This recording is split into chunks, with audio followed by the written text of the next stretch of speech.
Welcome to UXL, where you can learn new skills anytime and anywhere. Visit uxl.com to explore our full course selection. This lesson is part of a larger course. Check the video description below for a link to the full course where you can enroll.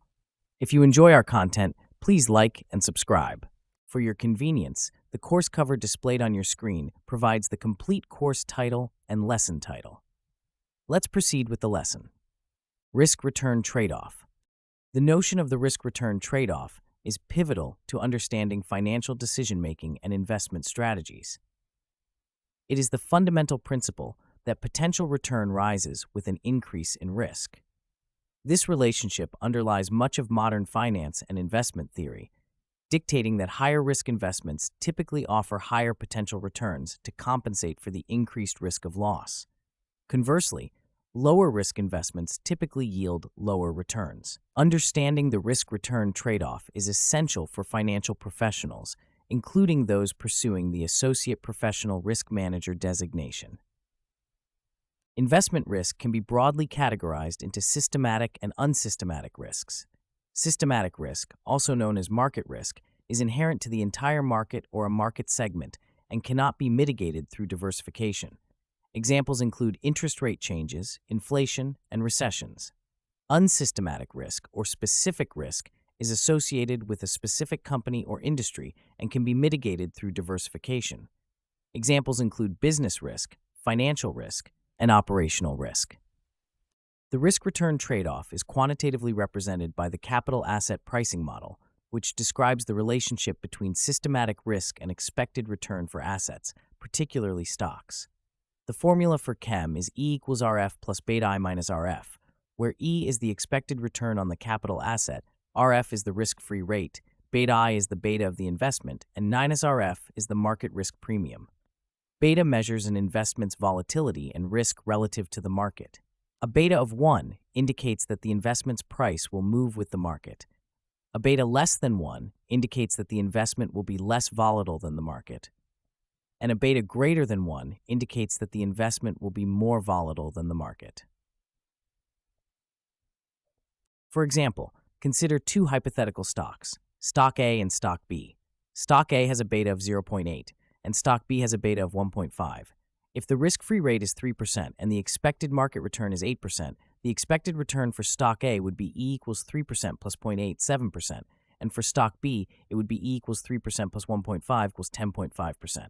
In this scenario, Stock B offers a higher expected return, but comes with greater risk due to its higher beta. Empirical evidence supports the risk-return trade-off. For instance, Fama and French found that stocks with higher beta do indeed offer higher returns over the long term, supporting the CHEM. However, they also noted that other factors like size and book-to-market ratios also play significant roles in explaining stock returns, leading to the development of the Fama-French three-factor model. This model adjusts the CAPM by adding size risk and value risk to better capture the complexities of real-world returns. In the realm of fixed-income securities, the risk-return trade-off can be seen in the term structure of interest rates, which describes the relationship between bond yields and their maturities. Generally, longer-term bonds offer higher yields to compensate for their greater interest rate risk and inflation risk compared to shorter-term bonds. This relationship is depicted by the yield curve, which is typically upward sloping. However, an inverted yield curve, where short-term yields are higher than long-term yields, can signal economic distress or an impending recession. Mutual funds and exchange-traded funds also exhibit the risk-return trade-off. Actively managed mutual funds aim to outperform market indices through skilled management, but come with higher fees and potentially higher risk due to concentrated portfolios. Passively managed ETFs, on the other hand, aim to replicate market indices and offer lower fees and diversified exposure, generally presenting lower risk and lower potential returns compared to actively managed funds. The risk-return trade-off is not only relevant to individual securities but also to entire portfolios. Modern portfolio theory, developed by Harry Markowitz in 1952, provides a framework for constructing portfolios that optimize returns for a given level of risk through diversification. According to MPT, an efficient portfolio offers the highest expected return for a given level of risk, or the lowest risk for a given level of expected return. The efficient frontier is the set of these optimal portfolios, and investors choose a point on this frontier based on their risk tolerance. Behavioral finance adds another layer of complexity to the risk-return trade-off by highlighting that investors are not always rational and are influenced by cognitive biases and emotions. For example, loss aversion, a concept introduced by Kahneman and Tversky, suggests that investors feel the pain of losses more acutely than the pleasure of gains, leading them to make suboptimal decisions that deviate from the rational risk-return trade-off. To illustrate the practical implications of the risk-return trade-off, consider the 2008 financial crisis. Investors who sought higher yields by investing in mortgage-backed securities and collateralized debt obligations underestimated the risks associated with these complex financial instruments.